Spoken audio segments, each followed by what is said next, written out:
Hello বন্ধুরা, আজ আমি দেশি বড়ই দিয়ে একটা রেসিপি রান্না করব। তো আমি কিভাবে রান্না করি আপনারা দেখতে থাকেন। তো আমি প্রথমে কড়াইতে তেল দিয়ে দিয়েছি। আমি একবারে দিয়ে দেবো, তাই আমি কিছুটা সরিষা নিয়েছি, কালো সরিষা। আমি এটা একবারে দিয়ে দিলাম।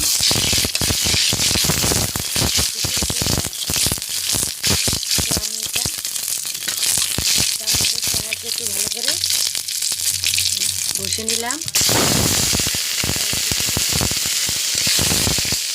কাঁচা জল দিয়ে দিলাম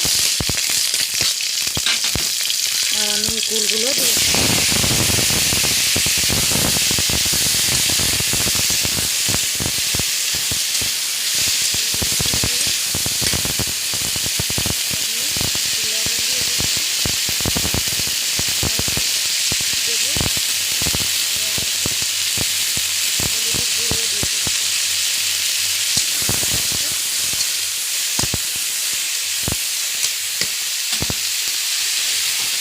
সময়ের জন্য ঢেকে দেবো।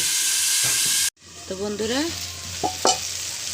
দেখুন, আমি একটু ঢেকে দিয়েছিলাম, তো তাই এটা গুলে একদম গা থেকে দিয়েছে আর কিরম আঠালো আসছে। আমি এটা একটু ভালো করে ঢেকে নেব। নিয়ে আমি এখানে একটু মিষ্টিও দিয়ে দেবো। দেখুন, আমি অল্প পরিমাণে একটু চিনি দিয়ে দিচ্ছি।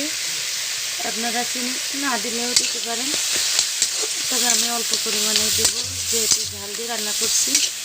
এটা ভাতের সাথে খেলে খুব মজা লাগে। অনেকেই আছে এই কুলটা বা বড়ইটা একটু মিষ্টি করে একদম চাটনি করে রান্না করে পছন্দ করে খেতে। তো আমি একটু ঝাল ঝাল করে রান্না করব।